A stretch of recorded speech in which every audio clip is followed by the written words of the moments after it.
Tudo bem, essa aula tem o objetivo de dar uma recuperação para os alunos da disciplina de geoprocessamento da turma do terceiro ano, tá? No caso, as turmas de terceiro ano. Bom, vamos falar um pouquinho então aqui sobre esse tema, né? Sensoriamento remoto. O que é o sensoriamento remoto? Qual a sua importância? Tá? Então, o sensoriamento remoto, ele consiste no quê? Basicamente,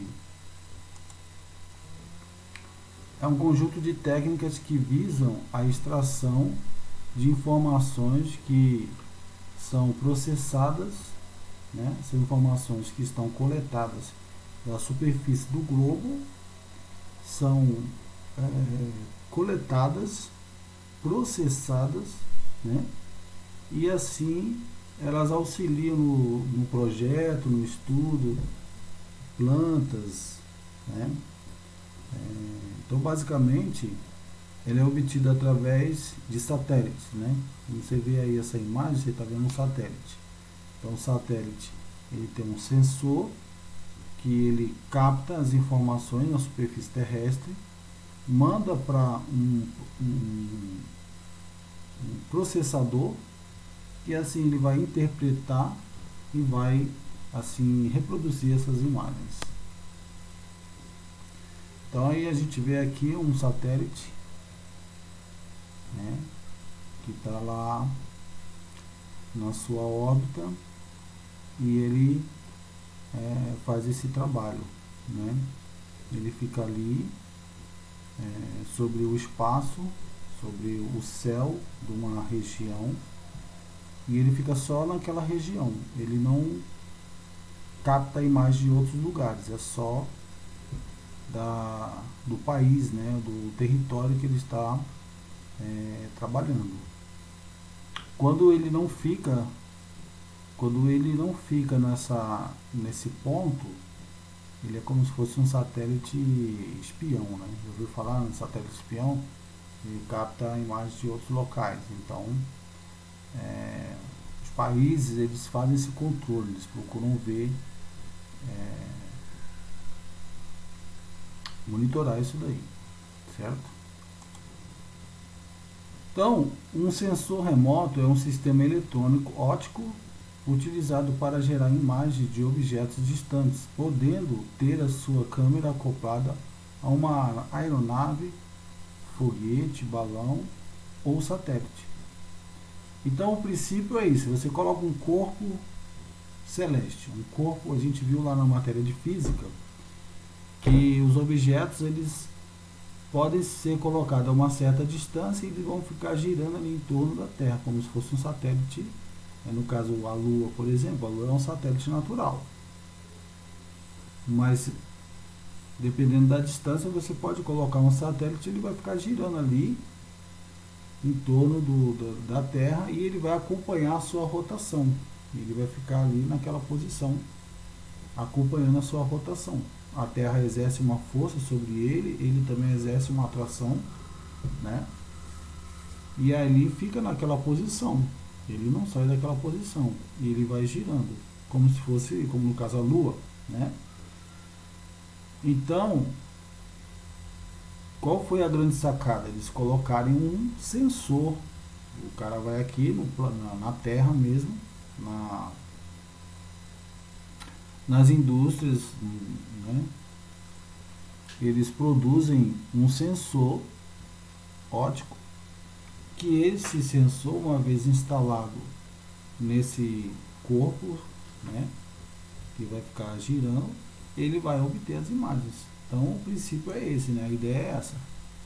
Então ali aquele corpo que gira em torno do planeta, ele tem um olho, que seria a câmera acoplada, né?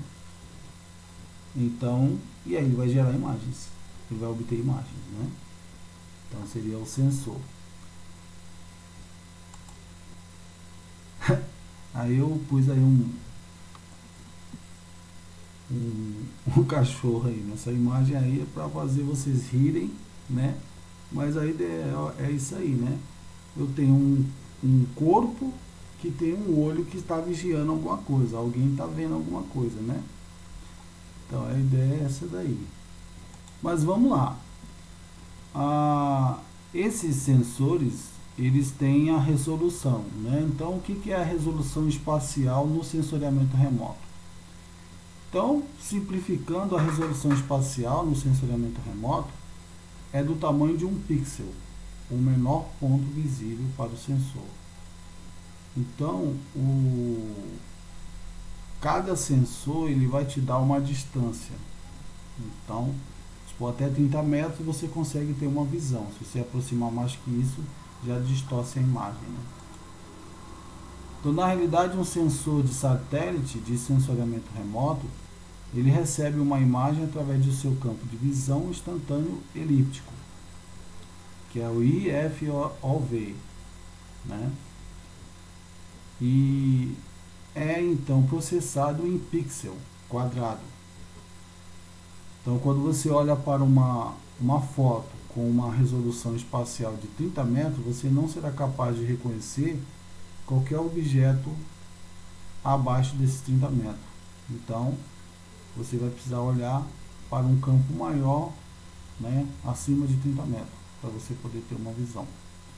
Então, o satélite ele tem a visão, sensoriamento remoto, ele vai respeitar essa distância, né?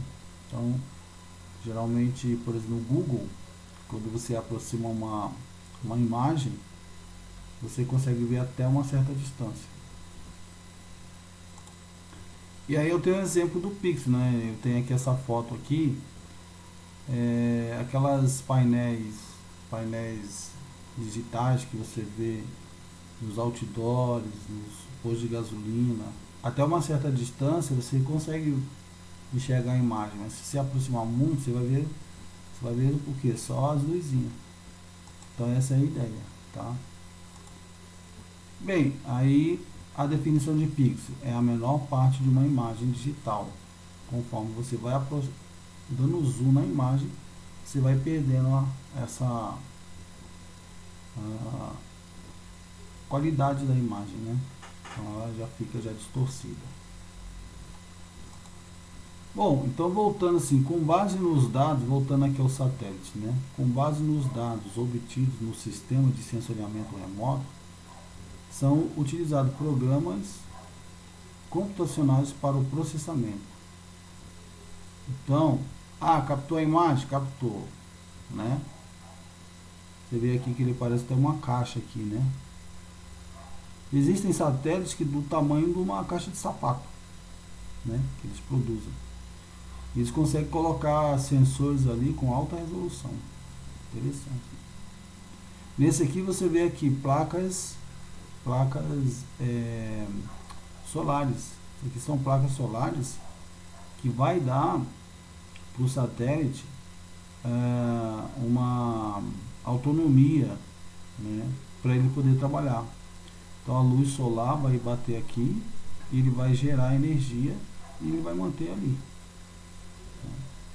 Lógico que isso aí tem uma vida útil, mas quando você vê essas placas aqui, a função dela é essa. Transformar a energia solar para que ele possa alimentar suas baterias e continuar funcionando.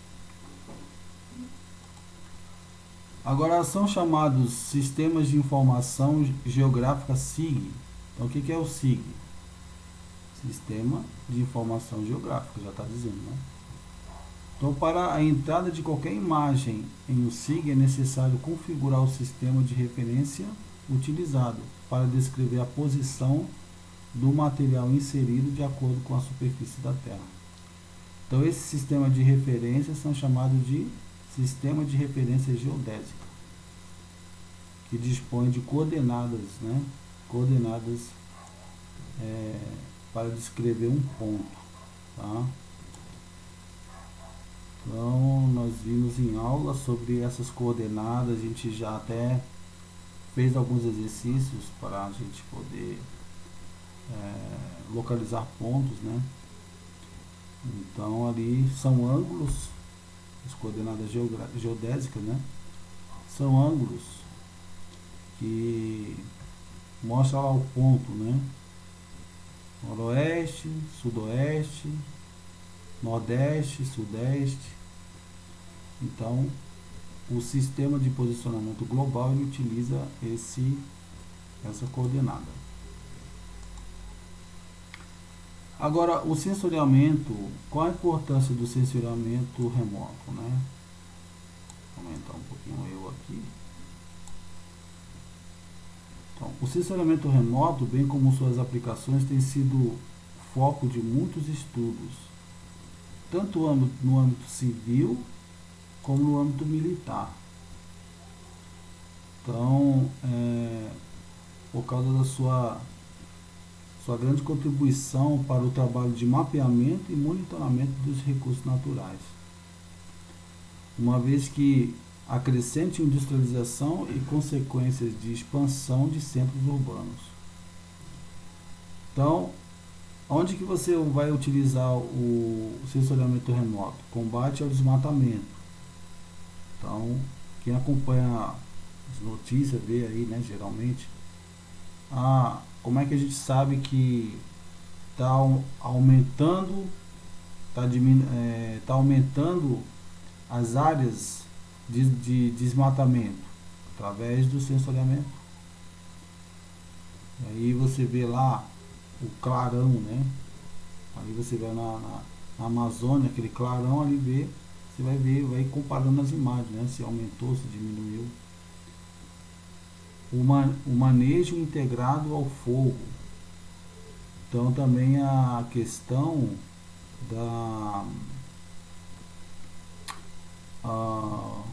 o fogo na floresta que vai consumindo a floresta, né? Então, por imagem, eles conseguem ver se ali foi uma área que houve queima, foi causado o desmatamento pela queima. Através das fotos dá para ver, ele vai ver ali tronco, árvores queimadas, então eles conseguem ver que aquela área foi queimada, né? Então com isso eles também conseguem fazer o controle, né? Acidentes emergenciais ambientais, também através das fotos eles conseguem verificar, houve ali um movimento de massa, houve ali uma montanha soltou uma rocha, né? Aí pelas fotos dá para ver ali se houve ali fica aquela marca, né, do solo que foi arrastado para baixo. Então a foto vai indicar que houve ali monitoramento. Então, através disso daí eles conseguem fazer esse controle e fazer o reparo, né? Uma área onde houve um deslocamento de massa, a montanha desceu, então ali qual foi o estrago, então o que pode fazer? Então eles podem fazer uma intervenção para recuperar aquela área que houve ali uma degradação daquela fauna, daquela região, e fazer ali uma intervenção para ver se pode recuperar ou se dá para transformar em outra coisa. Então tudo isso também é feito através do monitoramento da região. Áreas ambientais, áreas protegidas, né? Então áreas que são parques industriais, parques ambientais. Então se deve haver ali um bloqueio daquela região para as pessoas não irem para lá, né? Então entra a defesa civil. Então esses acidentes ambientais eles são controlados, né? Também para o licenciamento ambiental. Então, para a pessoa obter a licença para utilizar uma área, instalar uma indústria, então também o monitoramento é feito através disso. a fauna e a flora, né? O controle dos animais também é feito através disso.